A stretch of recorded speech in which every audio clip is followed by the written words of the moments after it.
오늘 본문 말씀으로 12제자를 파송하시는 예수님이라는 제목으로 말씀 나누길 원합니다. 국제 구호 단체로 유명한 팀앤팀이라는 구호 단체가 있고 거기에 이용주 선교사님이 계십니다. 이분은 한국해양대학교를 졸업하고 30만 톤급의 유조선 1등 기관사로 억대 연봉을 받기도 했지만 어느 날 그에게 들려온 하나님의 음성, 세상의 고통받는 사람들은 너의 새 가족이다. 아버지의 마음으로 그들을 돌보라 라는 말씀에 순종하여서 지금까지 다녀본 나라 중 가장 열악했던 아프리카에서 우물 파는 사역을 시작하셨습니다. 우물을 하나 파고 나면 체중이 6kg나 빠질 정도로 힘들었고 함께 사역했던 동력자들이 말라리아, 장티푸스에 걸리고 무장 강도에게 피습이 되고 자동차도 전복되는 사고를 당했지만 Never stop, never die. 절대 멈추지 마라. 그리고 죽지도 마라. 라는 구호를 외치며 계속 사역하셨습니다. 그래서 지금은 그들이 판 우물로 무려 100만 명의 아프리카인들이 혜택을 입도록 선한 영향력을 미치고 있습니다. 전혀 놀라지 않으시는 여러분들을 보면 제가 깜짝 놀랐는데요. 혹시 100만 명 물 먹여 보셨나요? 이거 뭐 정말 사람 누구나 할 수 있는 일은 아닌 것 같습니다. 오늘 우리도 12제자를 파송하셔서 하나님의 일을 하신 예수님처럼 하나님의 음성을 듣고 그분의 일을 이루어 나가는데 우리의 작은 삶을 주님께 드리기로 결단하는 저와 여러분 되시기를 주의 이름으로 축복합니다. 오늘 본문 말씀 1절 2절 말씀을 다시 보면 예수께서 12제자를 불러 모으사 모든 귀신을 제어하며 병을 고치는 능력과 권위를 주시고 하나님의 나라를 전파하며 앓는 자를 고치게 하려고 내보내시며, 그래서 이 네 가지의 권위와 능력을 주셨습니다. 모든 귀신을 제어하는 능력, 병을 고치는 능력, 하나님의 나라를 전파하는 것, 앓는 자를 고치는 것, 이 권위와 사명을 더하여 주셨습니다.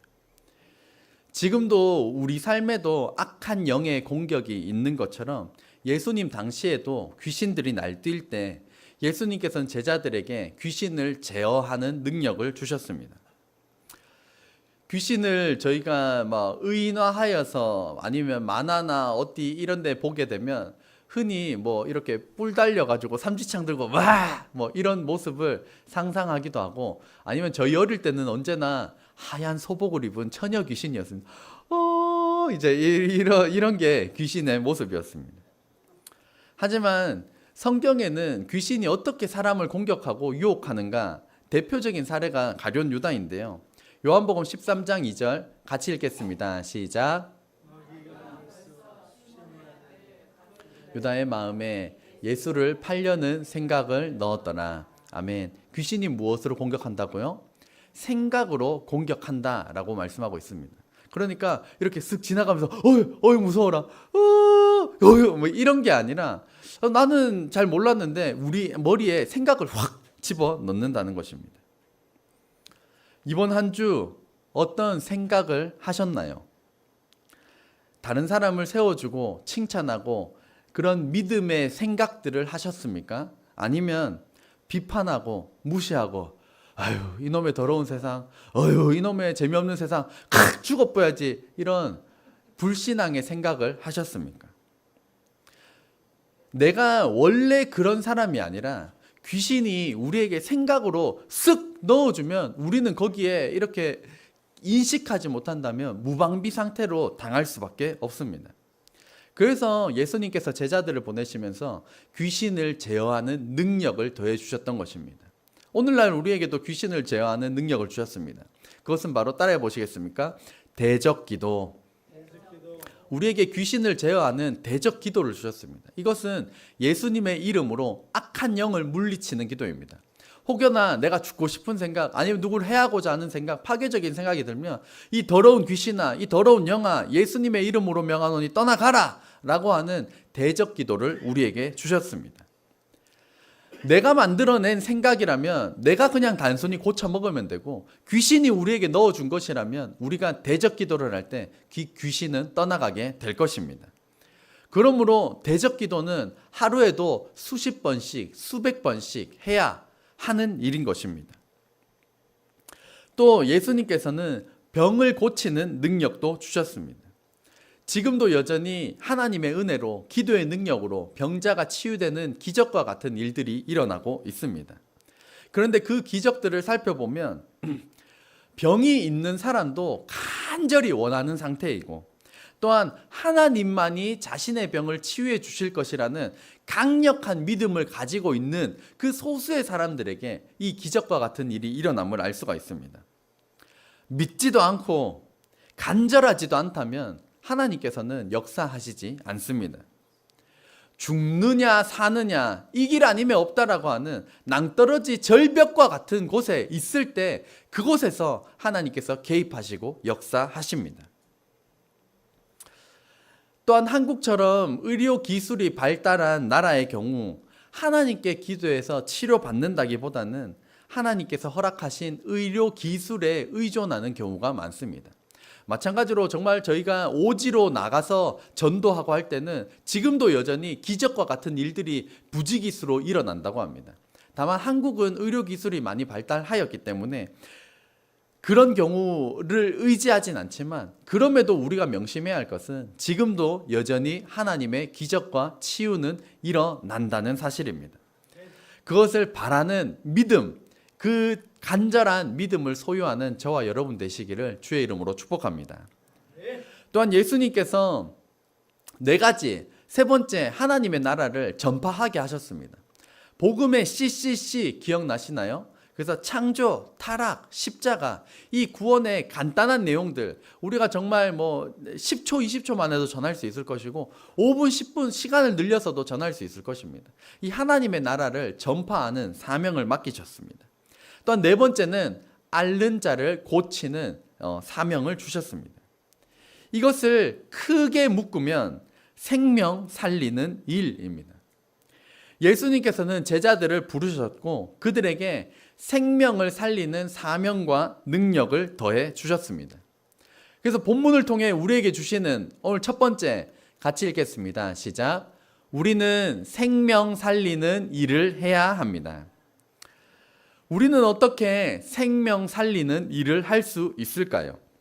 생명을 살린다라고 하면 어떻게 이런 거창한 위대한 일을 그렇게 생각할 수 있지만 저희가 할 수 있는 작은 선에서부터 우리는 시작해야 할 것입니다.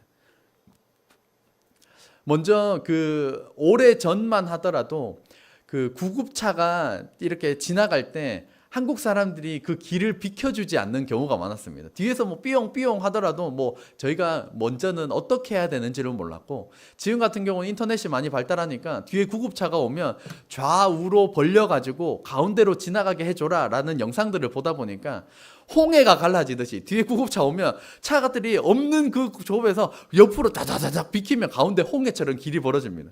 그럼 거기를 샥 지나가는 그러한 작은 일들을 저희가 할 수 있습니다. 제가 철부지일 때 부끄럽지만 그렇게 길을 쫙 비키잖아요. 그러면 그 구급차 뒤를 열심히 쫓아갔던 적이 있습니다. 길이 열리니까 좋다 하면서 쫓아가는데 그걸 생각할 때마다 굉장히 부끄럽더라고요. 그리고 버스와 지하철을 이용할 때 무거운 물건을 들고 가시는 어른들, 할머니, 할아버지 그들 짐도 들어드릴 수가 있고 자리를 비켜드리는 간단한 일들도 할 수 있습니다. 요즘 다 핸드폰 보고 이어폰 끼고 앞에 할머니 할아버지가 서 있든 말든 핸드폰 한다고 정신없는데 그러한 작은 일들을 통해서 우리는 이 일에 동참할 수가 있습니다. 아무 이유 없이 타인으로부터 선한 도움을 받아보신 적이 있으신가요? 저는 이제 호주에 있을 때 사역도 했지만 타일 일을 하였기 때문에 그 현장에 7시에 도착해야 돼서 보통 6시 반이면 이제 출발을 해야 됩니다. 출발을 하려고 하는데 제 차가 진흙탕에 빠진 겁니다. 그때 시간이 6시 15분, 6시 30분 저녁이 아니라 새벽입니다. 새벽이니까 차가 안 빠진다. 이거 어떡하나 하는데 갑자기 어떤 남자 덩치 좋은 사람이 오더니만 내가 도와줄게 그러더니만 삽질을 막 하면서 막 땀을 뻘뻘 흘리면서 제 차를 빼주는 겁니다. 그래가지고 너무 고마운 마음에 이걸 어떡하나. 그래서 제 기억으로 이 말을 했는지 안 했는지 기억도 잘 나지 않지만 제 기억 속에 미화가 되어 있습니다. 그래서 아무것도 안 바라고 God bless you 이렇게 하나님의 축복이 당신과 함께 하기를 하고 떠난 것으로 기억이 나는데 실제로 그 말을 했는지는 잘 모르겠습니다. 어쨌든 중요한 거는 새벽 6시 15분 30분 뭐 그 시간에 땀을 뻘뻘 흘리면서 일을 하고 제 차를 빼주고 아무 바라지도 않고 그냥 가버린 겁니다. 그래서 그 일만 생각하면 진짜 고맙다. 나는 저런 일을 할 수 있을까? 막 그런 생각이 듭니다. 그래서 우리나라에도 이런 말이 있습니다. 1일 1선. 그래서 하루에 한 번 선을 행한다. 하루에 한 번 뭐 돈이나 뭐 이런 거 대가를 바라는 게 아니고 그냥 하루에 한 번 선을 행한다라는 이런 말도 있습니다. 마이크로소프트의 창업자, 공동 창업자인 빌 게이츠, 이 마이크로소프트의 이 프로그램들이 뭐가 있냐면 PPT나 워드, 이것도 지금 PPT거든요. 이런 프로그램들이 다 마이크로소프트에서 만들었고 저희 윈도우도 있고, 그리고 인터넷을 사용할 때 저희가 컴퓨터로 하면 마이크로소프트 거는 엣지라는 프로그램을, 인터넷 익스플로러, 엣지 이런 프로그램들인데 그게 다 빌 게이츠 마이크로소프트 회사에서 만든 것입니다. 빌 게이츠가 얼마 전에 자신의 전 재산의 99%인 275조 원을 아프리카에 기부할 예정임을 공식 밝혔습니다. 놀라주셔야 되는데 안 놀라니까 제가 너무 놀랐습니다. 혹시 275조 다들 통장에 넣어두셨나요? 그쯤은 뭐 아무것도 아니야. 네. 그 99%를 기부하고 1%만 가지고 자기는 남은 여생을 살겠다라고 했는데 1%가 약 2.7조입니다. 네. 1%인데도 어마어마합니다. 그 아프리카에 해야 되는 많은 일들이 있지만 그 중에서도 그 말라리아 모기에 의하여서 감염되어서 죽는 환자가 전 세계 1년에 약 65만 명인데 아프리카에서만 57만 명이 죽는다고 합니다. 제가 군 생활을 강원도 고성의 통일전망대 앞에 거기 철책에서 제가 근무를 했었는데 거기에서도 일정 기간이 되면 그 말라리아 모기가 나오기 때문에 저희가 하는 일들은 그 말라리아 예방 약을 먹는 거였습니다. 그러니까 일정 기간 동안 먹어야 됩니다. 매일 아침마다 그 약 하나를 주는데 제가 어떤 선임 중에는 이거 독하다 안 먹는다라고 했다가 말라리아 걸린 사람도 있었고, 저희는 이거 뭐냐 그러면서 어쨌든 먹으라 그래가지고 꾸준히 먹었고, 그래서 저희 나라는 이제 군부대 생활에 말라리아 모기를 물리더라도 말라리아 약을 일정 기간 동안 아침마다 하나씩 먹기 때문에 말라리아 모기에 물리더라도 예방이 됩니다. 그런데 이 약 한 알이 없어서 가지고 아프리카는 1년에 57만 명씩 죽어가는 겁니다. 우리는 예수님께서 하신 이 일들, 생명 살리는 일을 우리가 해야 합니다. 2021년도에 낙태죄가 유명무실하였던 이 낙태죄가 폐지되었고, 낙태 수술을 통해서 한 해 공식적으로 3,000명의 아기가 뱃속에서 죽습니다. 비공식 추산으로 3만여 명의 아기가 뱃속에서 죽고, 과거에 이것을 좀 기록하고 남겼을 때는 한 해에 30만 명의 아기가 낙태되어 죽었다고 합니다. 산모의 생명과 관련된 일이 아니라면 우리는 가장 먼저 무슨 일이 있더라도 뱃속의 아기를 살리는, 이것은 정말로 생명 살리는 일, 이것을 우리가 해야 하는 것입니다. 현재 사회적으로 문제가 되는 것은 고독사입니다. 고독사 정의를 한번 같이 읽어볼까요? 시작. 사회적 관계가 단절된 상태에서 혼자 생활하던 사람이 홀로 사망한 후 일정 기간이 지난 후 발견되는 죽음, 이것이 고독사입니다.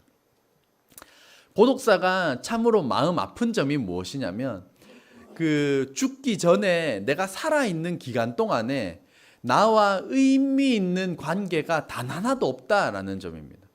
저희가 여기저기 관계를 맺으며 살잖아요. 근데 고독사인 경우는 내가 살아있는데 의미 있는 인간관계가 하나도 남지 않은 그런 상태를 유지하다가 죽어버리고, 죽고 난 다음에도 바로 발견되는 것이 아니라 일정 기간이 지난 후에 발견되는 죽음입니다.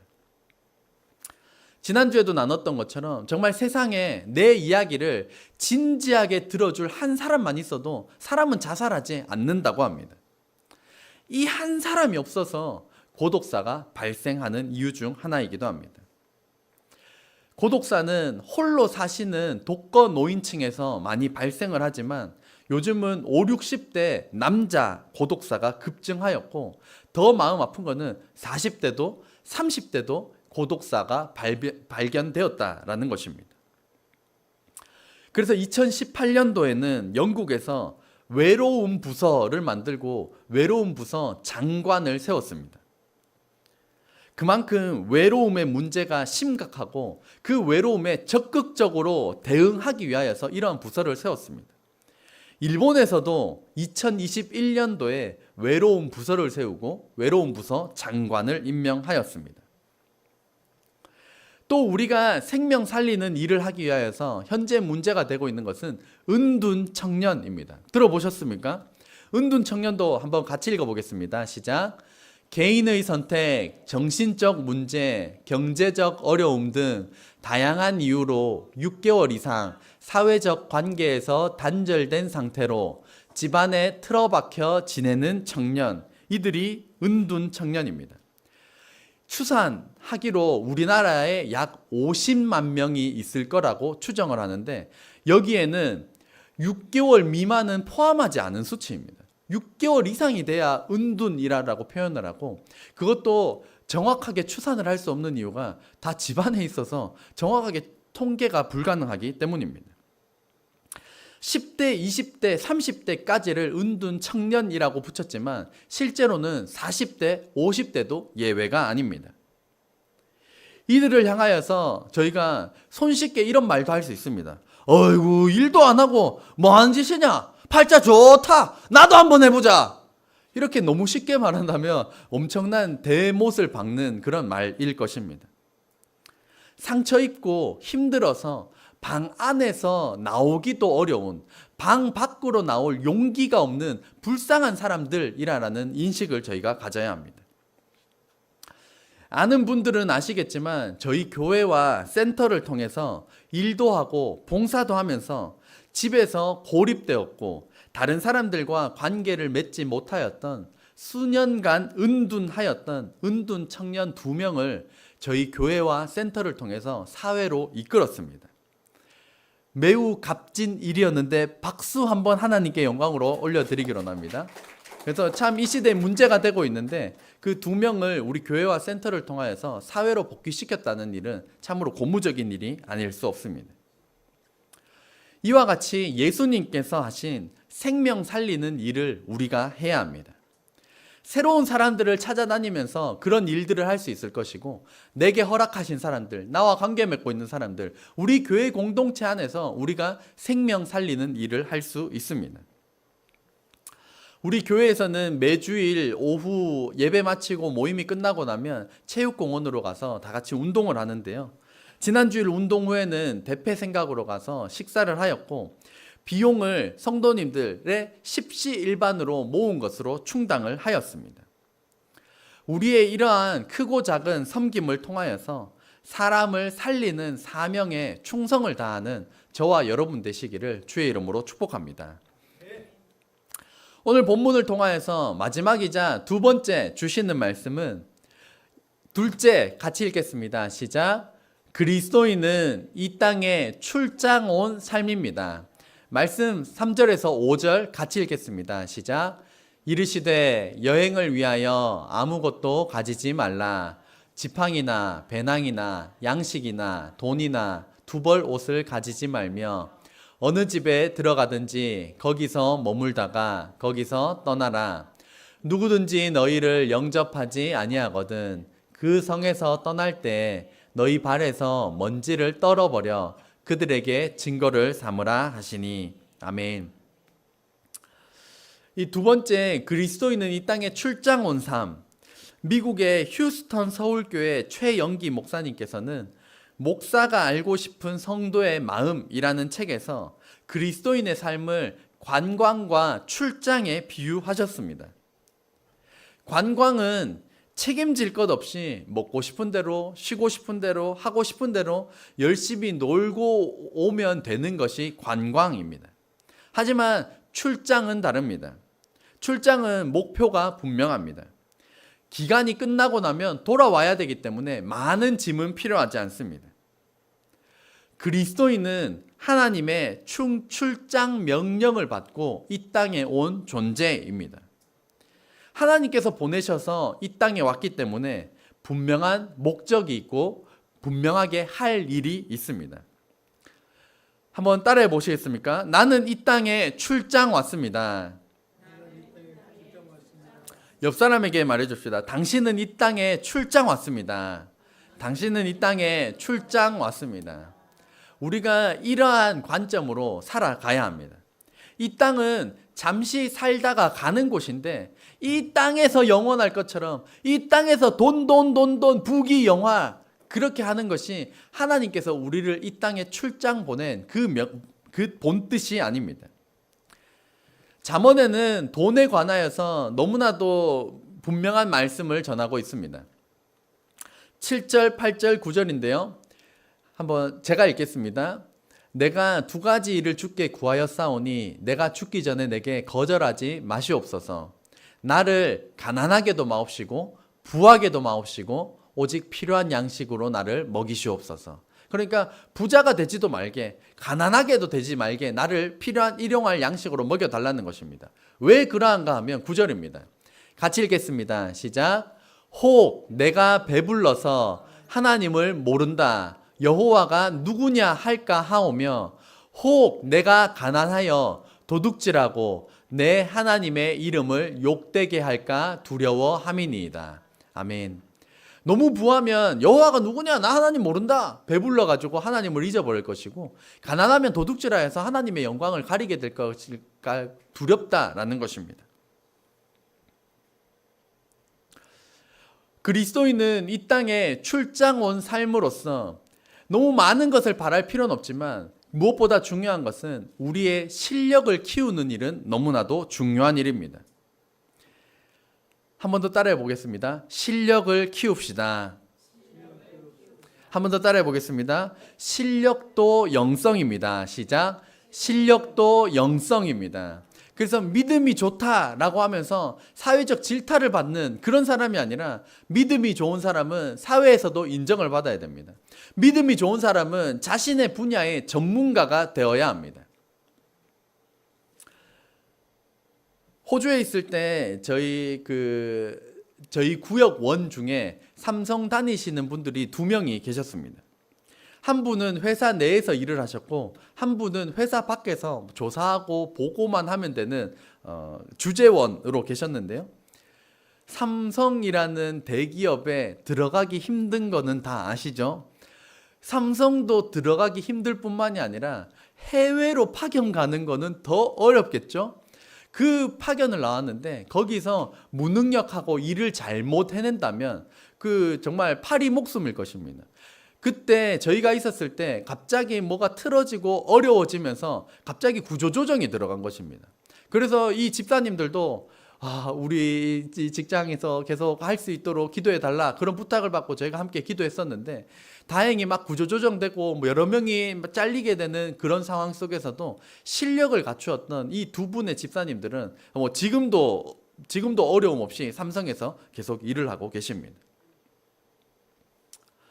그리스도인은 이 땅에 출장 온 삶으로서 열심히 일을 하고 성과를 발휘해야 합니다.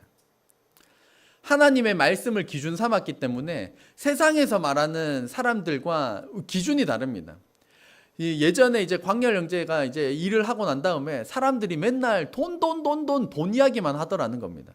돈 이야기만 하고 있을 때도 하나님의 말씀을 기준 삼은 사람의 말은 무언가 다를 수밖에 없습니다. 다른 게 전혀 없다. 그게 더욱 문제일 것입니다. 무언가 말 한마디 하는 게 어떤 세상 말로는 꼰대 같고 좀 저 사람 특이해 저 사람 이상해 라고 말은 할 수 있지만 그럼에도 그 하나님의 말씀을 기준 삼은 사람의 말은 그 사람들이 듣고 난 다음에 그래도 저 사람 말은 들을 만해. 저 사람 말은 신뢰할 만해. 저 사람은 우리 팀에 꼭 있어야 하는 존재야. 라는 그러한 그러한 실력을 우리가 갖추어야 한다는 것입니다. 그러기 위하여서 우리는 실력을 키워야 하고 공부도 해야 하고 노력해야 하고 무엇보다 매력적인 삶이 되어야 합니다. 신체적인 매력이 아니라 우리의 성품이 실력도 영성이라는 관점 아래에서 우리가 매력적인 사람이 되어야 하는 것입니다. 마지막으로 제가 성도님들을 위해 항상 축복하며 기도할 때 하는 말씀 몇 구절이 있는데 한번 같이 보도록 하겠습니다.